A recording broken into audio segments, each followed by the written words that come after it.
Welcome to Drop the Bow Tie. Today's topic is the FTC CARS Rule.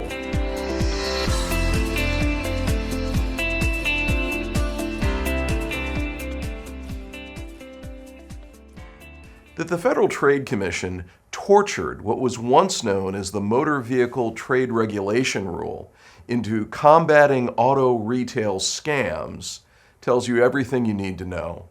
This rule is bad news. According to the FTC, the CARS Rule was necessary to accomplish four things: prohibit misrepresentations about material information, fraud; require dealers to clearly disclose the offering price at which anyone can purchase the vehicle, excluding only taxes and other government fees; make it illegal for dealers to charge for add-ons that don't provide a benefit, like selling Gap on a cash deal; and require dealers to get consumers' express informed consent before charging them for anything. Newsflash: all of these things were already illegal before the CARS Rule went into effect. So why did the FTC need another rule to make all of those bad acts more illegal-er?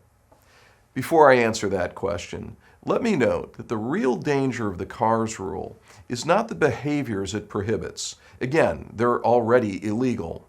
But the mechanisms the FTC requires dealers to employ to comply. I won't go into the details here, but the rule in its current form would make vehicle transactions take longer, cost more money, and make it more difficult to sell vehicle protection products consumers need and desire. So, why did the FTC issue the CARS Rule? I believe the FTC fast-tracked the rule in response to the Supreme Court's decision in the case of AMG Capital Management versus the FTC.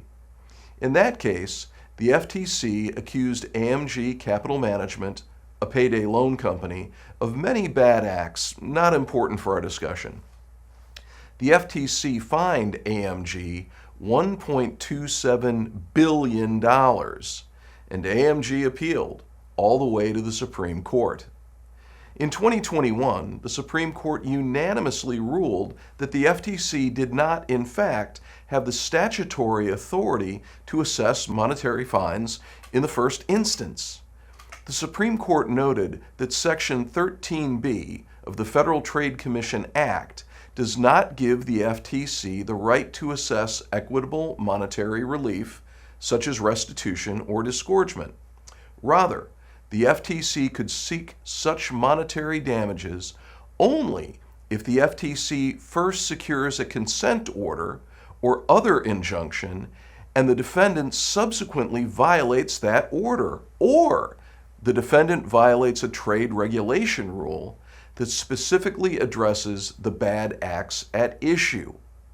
The CARS Rule is designed to be that trade regulation rule, allowing the FTC to go after monetary damages right out of the box. The CARS Rule has been issued. It is currently the law of the land. On the other hand, our friends at the National Automobile Dealers Association, in cooperation with the Texas Automobile Dealers Association, filed a petition before the United States Circuit Court of Appeals for the Fifth Circuit, seeking to overturn the CARS Rule and to secure a stay of its enforcement, originally scheduled for July 30th, 2024. On January 18th, 2024, the FTC reversed its position opposing the motion for stay and granted that stay on its own authority, pending resolution of the case by the Fifth Circuit. The parties need to fully brief the case, after which oral argument will be scheduled, and then, possibly in 2025, the court will rule and we'll know where we stand.